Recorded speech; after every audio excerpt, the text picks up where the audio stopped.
अभी हमारी मौजूदगी है पटना जिला के विक्रम विधानसभा के नौबतपुर बाजार में।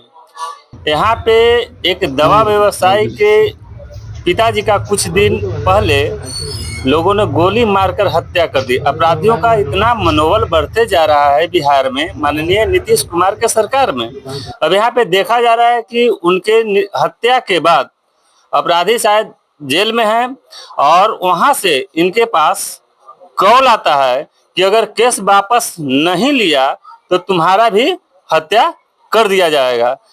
ऐसा यहाँ आने के बाद हमें पता चला और जानने का प्रयास करते हैं। ये उन्हीं का पुत्र हैं और उनका नाम और क्या क्या मामला है जानने का प्रयास करते हैं। तो सबसे पहले भैया बताइए आपका नाम क्या है? मेरा नाम हुआ डॉक्टर पुष्पेश कुमार भास्कर। जी जी। नौबतपुर से हम हैं, पटना जिला नौबतपुर जी। हमारे फादर के 11 फरवरी 2024 को गोली मारकर क्लिनिक में ही हत्या कर दिया गया जी। ठीक है।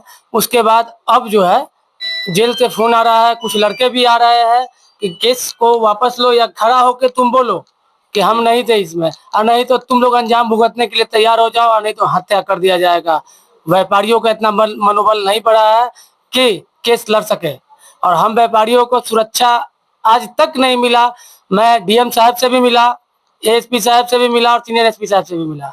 डीएम साहब के अभी आवेदन जो है दोनों भाई के नाम पे गया हुआ है। अगर आर्म्स लाइसेंस उस समय रहता तो एक लोगों को तो जरूर मार दिया जाता, अपराधियों को, लेकिन डीएम साहब भी मिलने के बाद भी आश्वासन देके छोड़ दिए। चंद्रशेखर सर से भी 4 से 5 बार मिले हैं हम लोग, लेकिन कोई नहीं, बस आश्वासन देके छोड़ दिए हैं। हमें सरकार से यही गुहार लगाना है कि हम दोनों भाइयों के नाम पे आर्म्स लाइसेंस दिया जाए और सुरक्षा गार्ड दिया जाए, नहीं तो अनिश्चितकालीन हम अपना क्लिनिक बंद रखेंगे और नहीं खोलेंगे। अगर आर्म्स लाइसेंस नहीं मिला, जब तक जीवन यापन चलेगा तब तक चलाएंगे, नहीं तो नौबतपुर थाना में जाके पूरे परिवार के संग आत्मदाह करेंगे। क्योंकि मेरा कमाने खाने का जरिया सिर्फ क्लिनिक ही है, न कि कुछ और है मेरे पास, और कोई साधन नहीं है मेरे पास। मैं सरकार से दरखास्त करता हूं कि क्रिमिनलों का मन बहुत बड़ा हुआ है और व्यापारियों को कोई लोग नहीं देख रहे हैं, न पदाधिकारी देख रहे हैं, न बड़े बड़े नेता लोग देख रहे हैं। मुख्यमंत्री साहब से अनुरोध है, माननीय उप मुख्यमंत्री साहब से अनुरोध है कि हम लोगों को, व्यापारी हैं हम लोग, नौबतपुर व्यापारी सब लोग त्राहिमाम में आए दिन यहाँ मर्डर होता है। कोई भी लोग आता है रंगदारी वसूल के जाता है यहाँ। हम लोगों को आर्म्स लाइसेंस दिलाया जाए और सुरक्षा गार्ड दिया जाए, तो ताकि हम लोग भी सेवा कर सके। मैं एक सेवक हूँ, मैं पेशेंट देखता हूँ, न कि मैं किसी से लूटपाट करता हूँ। आप यहाँ के समाज से पता कर सकते हैं, यहाँ के लोग से पता कर सकते हैं, यहाँ के गांव से पता कर सकते हैं कि हम लोग किस प्रवृत्ति के थे। हमारे फादर भी एक समाज सेवी थे, यहाँ के मुखिया रह चुके हैं। बस सरकार से यही अनुरोध है, प्रशासनगण से यही अनुरोध है, अफसर साहब से यही अनुरोध है कि हम लोग को आर्म्स लाइसेंस दिया जाए और सुरक्षा गार्ड दिया जाए, ताकि हम लोग अपना क्लिनिक चला सके, अपना जीवन यापन कर सके। अन्यथा हम लोग थाना में जाके आप पूरे परिवार के साथ आत्मदाह करेंगे, क्योंकि कोई ऑप्शन नहीं रहेगा मेरे पास। हम लोग क्राइम नहीं कर सकते हैं, हम लोग गलत काम नहीं कर सकते हैं। कोई विवाद था का पहले से कोई विवाद नहीं था। कोई रंगदारी वसूली के लिए? हाँ, रंगदारी बीच में पूरा मार्केट में चल रहा था। यही वर्चस्व की समाज सेवी है, इसी कारण हमारे फादर की हत्या कर दी गई। नौबतपुर शहर के पूर्व चेयरमैन है, आए हुए हैं, उनसे जानने का प्रयास कर रहे हैं कि यहाँ पे आपका क्षेत्र जो पहले था, अभी भी आपका क्षेत्र है, आने वाला चुनाव है, यहाँ पे आपका क्षेत्र में इस तरह से घटना हो, इस पे आपका क्या कहना है? सर, सबसे पहले आप अपना नाम बताइए। मेरा नाम कौशल कौशिक है, पूर्व नगर अध्यक्ष नौबतपुर है। जी जी।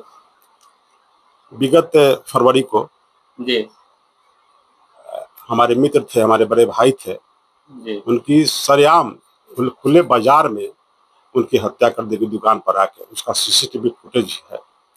उसके विरोध में हम लोग 7 दिन 8 दिन तक दुकान बंद रखे। सारे शासन प्रशासन लोग आए, तरह तरह के आश्वासन दिए। हर बार यही होता है। यहाँ रंगदारी का ऐसा स्थिति चला हुआ है कि कभी उसके कभी उससे लोग देते भी है। तो हम लोग इस पर अंकुश लगाने का बहुत प्रयास किया, लेकिन जब तक प्रशासन मुस्तैद नहीं होगा, 2 दिन 4 दिन एक्टिव पुलिस रहती है, उसके बाद फिर यथा स्थिति में हो जाती है। देखिए, मुख्य बात यहाँ यह है कि प्रशासन का इतना लोड है, काम है। हम जो समझते हैं, शासन प्रशासन में रहे हैं, कि तरह तरह के जो समस्या आती है उसमें लग जाते हैं। कभी जाम का समस्या, कभी इधर का समस्या। लाइन एक और ऐसा चीज है, मुख्य बाजार है। नौबतपुर का जो क्षेत्र है ये बहुत विशाल फैला हुआ क्षेत्र है। यहाँ सब तरह का, और टोटल यहाँ का जीविका का दुकान ही एक माध्यम बना हुआ है। तो इसलिए यहाँ पर हमेशा आए दिन इस तरह का घटना घटता है जो निंदनीय है। हम लोग काफी प्रयास किए इनको बंदूक दिलाने के लिए, बहुत बार प्रयास किए कि राइफल का दोनों भाई का लाइसेंस मिल जाए, लेकिन खाली आश्वासन के सिवा कुछ नहीं होता है। यानी कि इनके ऊपर अभी और भी संभावना है कि कुछ और घटना होनी हो सकती है। देखिए ये सब घटना, देखिए जो इनके पिताजी की हत्या की गई, इसके पीछे सबसे बड़ी साजिश है कि हम कुछ मतलब कोई कारण नहीं बनता है, खाली किसी भी इंसान आदमी को गोली मार दो, दहशत फैल जाए और उस दहशत के आधार पर हमारा मोटा रकम यहाँ से वसूली का क्रम जारी रहे। मतलब यही शिकार बन गए। हाँ, ना शिकार नहीं, कारण यह है कि किसी भी इंसान आदमी को मार दो, आप मार दोगे ना तो एगो भय का माहौल बन जाएगा। अब भय का माहौल बन जाएगा तो हम जिससे फोन जाएगा, मेरा आदमी जाएगा वहां से लेकर पैसा आएगा। ये स्थिति है, मूल जड़ में यही है। तो इसको अब कितना अपराधी आए, मराए भी, चले भी गए, सब तरह की बात है, लेकिन ये एक ऐसा चीज है ना कि अब सारा चीज जेल से होता है, सारा चीज जेल से होता है। सरकार से आप क्या कहना चाह रहे हैं? सरकार से कहना कर चाहते हैं, सरकार का ये सब दायित्व बनता है ना, यहाँ के शासन प्रशासन का दायित्व बनता है। सरकार में नीतीश कुमार जी थोड़े मैंने करेंगे सब चीज बैठ के। यहाँ तो यहाँ पर जो बड़े बड़े पदाधिकारी, डीएसपी साहब यहाँ खुद बैठ रहे हैं, इस तरह का घटना हो जा रही है। तो जितने भी तरह का मुस्तैदी के साथ जब तक यहाँ पर शासन प्रशासन नहीं रहेगा और चेकिंग वगैरह नहीं रहेगा, व्यवस्था नहीं की जाएगी, तब तक ये सब घटना घटते रहेगी। इसलिए मांग करते हैं कि पहले तो 8-10 आदमी को यहाँ पर लाइसेंस दिया जाए।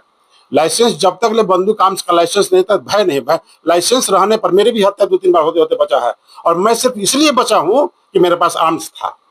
तो इसलिए कह रहे हैं यहाँ कि जब तक ले यहाँ 10-15 व्यापारी को, अलग अलग तरह के लोगों को जो रखने के सक्षम है, उनको अगर हथियार नहीं दिया जाएगा, आत्मरक्षा करने का उनको नहीं माने साधन दिया जाएगा, तब तक ले क्रम जारी रहेगा।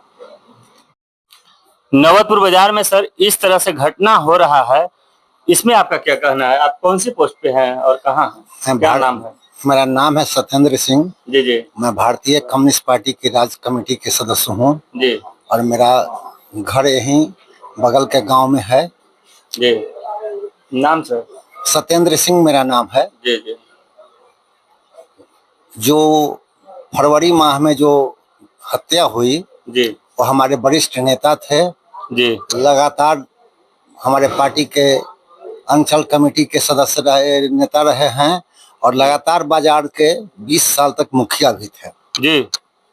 और उनकी विशेषता थी कि वो दवा व्यवसाय, होम्योपैथ के दवा के डॉक्टर थे और पूरे नौबतपुर प्रखंड के किसी भी गांव में जाइएगा आप, उनके शुभ चिंतक मिल जाते वहाँ। पैसा हो न हो उनकी सेवा करते थे जी। पैसा कोई उनके बीच में आड़े नहीं आता था जी। लेकिन अभी हमारे पूर्व चेयरमैन ने जो बात कही, नौबतपुर बाजार में सीधा एक हवा बनाने के लिए वैसे महत्वपूर्ण आदमी की हत्या की गई, जिससे कि लोग दहशत में रहे और दहशत से ही यहाँ पर जो उगाही होता है, अवैध उगाही होता है, मेन कारण वही है। इसी कारण से उनकी हत्या हुई है।